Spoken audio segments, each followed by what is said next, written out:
எல்லாருக்கும் வணக்கம். நான் இன்றைக்கு சோந்த்ரி குமார் என்ற ஒரு சென்டருக்கு முன்னுக்கு நிற்கிறேன். இது சத்தியம்ன்ற ஊரில் நிறைய கல்ச்சர் ப்ரோக்ராம், நிறைய வெளிநாட்டவர்களை இணைக்கிற ஒரு சென்டராக இந்த குமார் சென்டர் அமைஞ்சிருக்குது. இந்த சென்டரில் நிறைய நிகழ்வுகள் நடத்தப்படுது. மேரியால், முனிசிபலால் நிறைய நிகழ்வுகள் அந்த ஊர் மக்களுக்கு நடத்தப்பட்டு கொண்டு இருக்குது. அந்த வகையில் கடந்த 2-3 மாதங்களுக்கு முதல் எங்களுடைய ஈழத்து பெண்ணான கீர்த்திகா அவர்களுடைய சோழ ஓவிய கண்காட்சி நடைபெற்றது. அவர் மட்டுமே வரைந்த ஓவியங்கள் மட்டும் காட்சிப்படுத்தப்பட்டு அவருக்காகவே கிட்டத்தட்ட 2 வாரங்கள் இந்த சென்டரில் காட்சிப்படுத்தல் விழா நடந்து கொண்டிருந்தது. இப்பொழுது இந்த சென்டரில் பிரெஞ்சு மொழி கற்க வார பிற நாட்டவர்கள் இணைந்து ஒரு அழகான கண்காட்சி ஒன்று நடத்தினோம். இந்த கண்காட்சிக்கு தீசே து லியான் என்று பெயர் வைக்கப்பட்டிருக்குது. தீசே என்று சொன்னால் நெய்தல் அல்லது தைத்தல் என்று சொல்லலாம். நூலால செய்யப்பட்ட வேலைப்பாடுகள் வழியே ஒரு கண்காட்சி செய்யப்படுது. தீசே து லியான் என்று சொல்லும் பொழுது லியா என்றால் தொடர்பாடல் என்று சொல்லலாம்.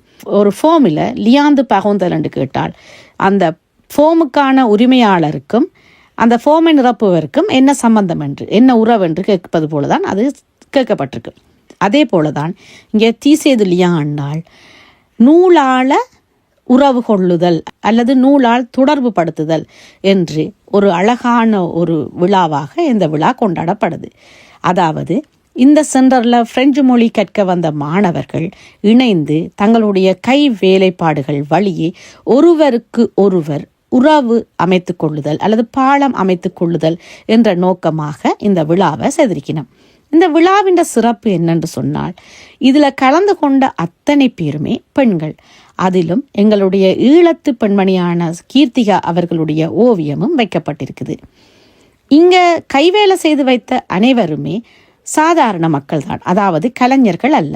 ஆனால் கீர்த்திகா என்ற ஒரு பெண்மணி, இவர் ஒரு ஓவியர் என்பதால் இவருக்கு மட்டும் 2 ஓவியங்களை அல்லது 2 கைவேலைகளை காட்சிப்படுத்தலாம் என்ற ஒரு வழியை இந்த சென்டர் அமைச்சு கொடுத்துருக்குது.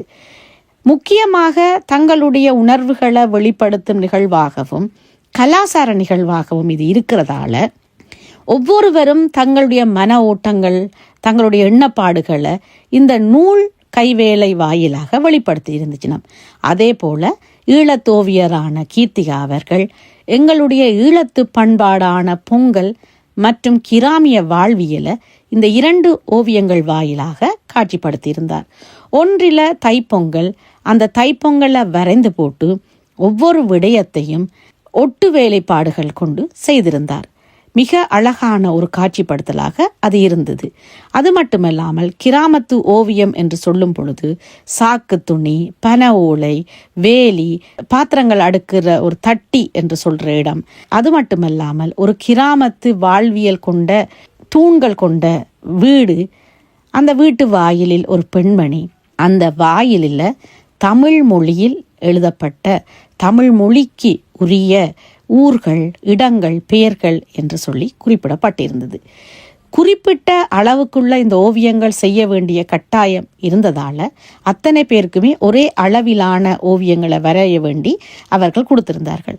அதே போலதான் ஓவியர் கீர்த்திகாவும் 2 ஓவியங்கள் அல்லது 2 கைவேலைகளையும் மற்றவர்கள் போலவே ஒரே அளவிலான அந்த சச்சதுரத்துக்குள் கொண்டு வந்து செலுத்த வேண்டிய ஒரு கட்டாயத்துக்குள்ள தள்ளப்பட்டார்.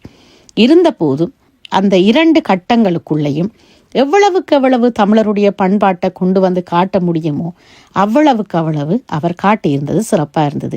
இக்காணொளியில் நான் அவருடைய ஓவியத்தை பற்றி அதிகம் பேசிவிட்டால் நீங்கள் அந்த ஓவியங்களை சென்று நேர பார்க்க மாட்டீங்கள் என்ற ஒரு விடயத்துக்காக அவர் வரைந்த ஓவியங்களில் இருக்கிற நுணுக்கங்கள், விடயங்கள், விளக்கங்கள் பற்றி நான் அதிகமாக இதில் பேச விரும்பல. காரணம், சென்று பார்க்கிற நீங்கள் அந்த விளக்கங்களை வெளியில கொண்டு வர வேண்டும் என்ற ஒரு ஆவாதான். தமிழ் பண்பாட்டை ஓவியர் கீர்த்திகா பறைசாற்றி நின்றதால வருகை தந்த மக்களுக்கு மல்லிகைப்பூ என்ற அழகான வாசம் நிறைந்த மலரை கொடுத்து வரவேற்று சர்க்கரை பொங்கல், வடை போன்றவற்றை சிற்றுண்டியாக கொடுத்து தமிழருடைய பண்பாட்டையும் தமிழருடைய விருந்தோம்பலையும் காட்டியிருந்தார். உலகம் வேகமாக ஓடிக்கொண்டிருக்கிறது. இந்த வேகமான ஓட்டத்தோடு நாமும் ஓடிக்கொண்டிருக்க வேண்டும் என்றாலும் எங்களுடைய பண்பாடையும் கலாசாரத்தையும் மரபையும் மறந்து நாங்கள் போய்விடக்கூடாது. எங்களுடைய அடுத்த தலைமுறைகளுக்கு அதை கடத்தி கொண்டு செல்ல வேண்டும். நீண்ட தூரம் தமிழருடைய மரபும் பண்பாடும் ஓடிக்கொண்டு இருக்க வேண்டும் என்ற ஒரு நோக்கத்தால கீர்த்திகா போன்ற கலைஞர்கள் தங்களுடைய நெருக்கடியான வாழ்க்கையிலும் கூட தமிழ் பண்பாட்டுக்காக உழைத்து கொண்டிருக்கிறார்கள் என்றுதான் கூற வேண்டும். இந்த ஓவிய கண்காட்சியில் அவர் வேற ஒரு விடயத்தை எடுத்து பேசியிருக்கலாம். ஆனால் தமிழருடைய மரபை இங்க பறைசாற்றி இருக்க வேண்டும் என்று சொல்லி அந்த 2 ஓவியங்கள்லையும் தமிழ் என்ற ஒரு பழைய மொழியின் பழமையான பண்பாட்டை அழகாக எடுத்து கூறியிருக்கிறார். முக்கியமாக உழவர் திருநாள், தை திருநாள், தமிழர் திருநாள் என்று போற்றும் தைப்பொங்கலை அவர் எடுத்து உரைத்திருந்தது சிறப்பாக இருந்தது. அதே போல அந்த கிராமிய வாழ்வையும் அவர் அழகாக காட்டியிருந்து அந்த கிராமிய வாழ்வியல்ல அவர் வரைந்திருந்த ஒட்டியிருந்த விடயங்கள் ஒவ்வொன்றுக்கும் விளக்கம் கொடுத்திருந்தது மட்டுமல்லாமல் தமிழருடைய தாய் நிலங்களான ஈழம், யாழ்ப்பாணம், கீழடி போன்ற செய்திகளையும் கூட குறுகி அதில் எழுதியிருந்தது சிறப்பு. அது மட்டுமல்லாமல் ஏனைய நாட்டவர்கள் பிரெஞ்சு மொழியில் மட்டுமே தங்களுடைய கைவேலையின் உணர்வுகளை வெளிப்படுத்தி இருந்த பொழுது ஓவியர் கீர்த்திகா அவர்கள் பிரெஞ்சு மொழியிலையும் தமிழ் மொழியிலையும் கூட தன்னுடைய ஓவியங்களின் உணர்வுகளை அழகாக வெளிப்படுத்தி இருந்தது சிறப்பாக இருந்தது. இப்படியான சிறந்த கலைஞர்களை கட்டாயம் நாங்கள் போற்ற வேண்டும், பாராட்ட வேண்டும், வாழ்த்த வேண்டும். அப்படியானால்தான் எங்கள் வீட்டில் இருந்தும் சிறந்த கலைஞர்களை உருவாக்க முடியும் என்பது என்னுடைய கோட்பாடு. அந்த வகையில்தான் எங்கு தமிழர்கள் சிறந்து விளங்குகிறார்களோ, முன்னுக்கு வர முயற்சி செய்கிறார்களோ, தமிழ் பண்பாட்டை பறைசாற்ற முற்படுகிறார்களோ அவர்களுக்கு தோள் கொடுக்கும் வண்ணம் நான் அங்கு சென்று அவர்களை காணொளிப்படுத்தி உங்களுக்கு அறிமுகப்படுத்தி கொண்டிருக்கிறேன். இந்த அறிமுகத்தை மட்டும் நீங்கள் பார்த்துவிட்டு அவருடைய ஓவியத்தை நேரே சென்று பார்க்காவிட்டால் நான் இந்த காணொளி செய்ததற்கான ஒரு காரணமே இல்லாமல் போய்விடும். ஆகவே நீங்களும் இந்த நிகழ்வுக்கு சென்று அவரை வாழ்த்துங்கள், பிறருடைய கைவேலைகளையும் பார்த்து மகிழுங்கள். வணக்கம் கீர்த்திகா. இன்னைக்கு 2வது முறை உங்களை இந்த சென்டர்ல சந்திக்கிறேன். முதல் முறை இப்ப ஒரு வாரங்கள்லாம் ஓடி இருக்கும்னு நினைக்கிறேன் உங்களை இங்க சந்திச்சது. 2வது முறை உங்களை இங்க சந்திச்சதுல மிக மகிழ்ச்சியா இருக்குது. உண்மையிலேயே மகிழ்ச்சி என்றதை விட பெருமை என்றுதான் சொல்லணும். தமிழ் பெண்களுக்கு மட்டுமல்ல, நீங்கள் உலக பெண்களுக்கே ஒரு பெருமை சேர்த்த ஒரு அழகான பெண்மணி. உங்களுடைய கண்காட்சியை பற்றி 1-2 வார்த்தைகள் சொல்லுங்க. இந்த கண்காட்சி தமிழ் பண்பாடும் மரபும் அதுதான் எல்லாரும் அவையவை இந்த கல்ச்சரை ரிப்ரசன்ட் பண்ணும்போது நான் இந்த கான்செப்ட் எடுத்திருக்கிறேன். அதில் நீங்களே பார்த்துருப்பீங்க, நான் பொங்கல் அதில் நிறைய விஷயங்கள், அரிசி, இந்த வீட்டுக்கு நாள் நூல், ஏர், அப்படி நிறைய விஷயங்கள், கோலம் அந்த மாதிரி ஆட் பண்ணி இந்த பொங்கல் பானையிலேருந்து பொங்குற மாதிரி எம்போஸ் பண்ணி செய்திருக்கிறேன். இதுக்கு தமிழில் இன்கம் ஃப்ரேம் சோல் வைஸ் இது விளக்கம் கொடுத்துருக்கிறேன். மற்றது இது நாங்கள் நிறைய எனக்கு சின்ன வயசுல முதலே செய்திருந்த மாதிரி அம்மா ஞாபகங்கள் நிறைய இருக்குது.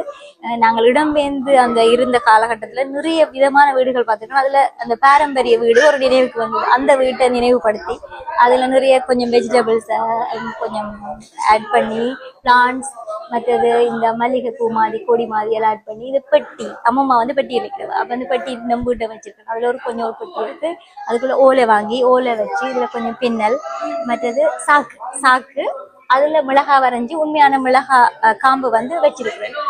இது அட்டாளை என்று சொல்றது. எங்கட அட்டாளை எங்கட அம்மம்மா எல்லாம் யூஸ் பண்ணிடுவேன். எனக்கு தெரியல இப்ப எல்லாம் இந்த சொல் தமிழ் சொல் வழக்கத்துல இருக்காண்டு நான் சின்ன வயசுல கேள்விப்பட்டிருக்கேன். இது தடியல் மரத்தால செய்த இதை ஒரு டிஷ் ட்ராக் மாதிரி பயன்படுத்துவேன். ஏன்னா பாத்திரங்கள் கொழுவுறதுக்கு இதுக்கு பேர் அட்டாளை.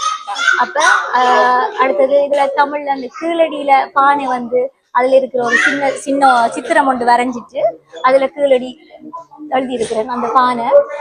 மற்றது இது ஈக்கு, சணல் நூல், இப்படி அடுத்தது தமிழ் எழுத்துக்கள் நிறைய, செத்தல் மிளகாய் நாங்கள் யூஸ் பண்ற வேர்டு, அம்மும் பேர், ஆதிச்சநல்லூர், யாழ்ப்பாணம், ஈழம், ஓலை, ஈக்கு, அப்படி நிறைய வேர்ட் ஆட் பண்ணி இருக்கிறாங்க. தமிழ் இது இந்த பாரம்பரியம், இந்த தமிழ் சொற்கள் அதுகள் சொல்லி இதை ரிப்ரசன்ட் பண்றதுக்காக இழைத்தது. பிறகு தமிழ் பண்பாடு மரபுன்னு சொல்லி இப்படி இது வந்து ஒரு 21 சென்டிமீட்டர் தான் இந்த சதுரம். அப்ப இதுக்குள்ள இவ்வளவு நிறைய விஷயங்களை அடக்க முடியாது. ஆனா முடிஞ்ச வரைக்கும் ஒரு கான்செப்ட் ரெடி பண்ணி ரெண்டு சதுரமும் பிள்ளையும் ஆட் பண்ணியிருக்கிறேன். அதே மாதிரி தமிழ்லையும் இதுக்கு விளக்கமும் கொடுத்துருக்குது. அதோட இந்த இதுல எக்ஸிபிஷன்ல பொங்கலும் செய்து கொடுத்துருக்கேன். இந்த பொங்கல் கான்செப்டுக்கு. ஸோ பொங்கல் எப்படி இருக்குன்றது அதை எப்படி சாப்பிட்டு தெரிஞ்சிருக்குமாங்க. பாரம்பரிய உணவு இந்த அரிசி வந்து அந்த ஓவியத்தில் ஆட் பண்ணி இருக்கிறதுனால கேட்டவை அந்த சர்க்கரையோடு சேர்த்து மல்லிகைப்பூ இதில் கொஞ்சம் ஆட் பண்ணியிருக்கிறேன்னு சொன்னபடியா மல்லிகைப்பூ வாங்கி நான் இன்றைக்கு ட்ரெடிஷ்னலாக ட்ரெஸ் பண்ணியிருக்கிறபடியா அதோட மல்லிகைப்பூவும் வந்து வச்சிருக்கிறேன். அவையில் எடுத்து அதை முகன்னு பார்த்து நல்லா இருக்கு, எங்கே வாங்கினீங்கள், தமிழாக்கள் வைக்கிறது அப்படின்னு சொல்லி அதை பற்றியெல்லாம் நிறைய காய்ச்சிருக்கிறேன். ஒரு கலைன்றது ஒரு ஓவியத்தை மட்டும் செய்யறது இல்லாமல் அது சார்ந்த விஷயங்களையும் சேர்த்து செய்யும் போது அது இன்னும் போய் சேரும், எங்களை வந்து இன்னும் அடையாளப்படுத்தும்ன்றதுல அதுல நான் எனக்கு விருப்பம் இருக்குது. இன்னும் நிறைய இதே மாதிரி செய்யணும்.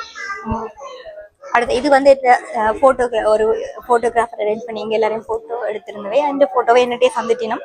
நீங்கள் ஆர்டிஸ்ட்ன்றபடியா உங்களுக்கு என்ன ரெப்ரசென்ட் பண்ண போறீங்களோ விருப்பமோ நீங்கள் ஃப்ரீயாக செய்யலாமன்ட்டு எனக்கு அந்த ஃப்ரீடம் கொடுத்து இணையமாக தந்ததுனால நான் எனக்கு அஸ் யூஸ்வல் ஆல்வைஸ் அந்த நேச்சுரல் லீவ்ஸ் அதெல்லாம் பிடிக்கும். அதை எடுத்து செய்திருக்கிறேன். மூங்கில், கோல்ட் லீவ்ஸ், மற்றது இலையில எழுத்துக்கள் தமிழ், ஆங்கிலம், பிரெஞ்சு 3லையும் எழுதியிருக்கிறேன். வாழ்க்கை சம்மந்தப்பட்டது, என் சம்மந்தப்பட்டது, இந்த லைஃப் அப்படின்றது சின்ன சின்ன வேர்ட்ஸா 3 மொழியிலையும் எழுதி குட்டி குட்டி கவிதை மாதிரி, பிறகு கொஞ்சம் கோட்ஸ் மாதிரி அப்படி நிறைய விஷயங்கள் எழுதி இதில் விட்டுருக்கிறேன். அஸ் ஆல்வைஸ் எனக்கு நட்சத்திரம், நிலவு பிடிக்கும், அதையும் நட் பண்ணியிருக்கேன். இந்நிகழ்வு ஜூன் மாதம் 6ஆம் தேதி 2025ஆம் ஆண்டு வரை நடைபெற இருக்கின்றது. காலை 10 மணி முதல் மாலை 5 மணி வரை இந்த சென்டருக்கு சென்று இந்நிகழ்வை கண்டுகளிக்கலாம். தமிழர்களாகிய நீங்கள் அங்கு சென்று கீர்த்திகாவின் ஓவியங்களை கண்டு பாராட்டினீர்கள் என்றால் கீர்த்திகாவுக்கு மட்டுமல்ல, சத்தியோன்ல அமைஞ்சிருக்கிற அந்த கிமார் என்ற சென்டரில் பணிபுரியும் பிரெஞ்சு நாட்டவர்களுக்கும் பெருமையாக இருக்கும். தமிழர்களுக்காக தோள் கொடுக்க எப்பொழுதும் தயார் நிலையில் இருக்கிறார்கள்.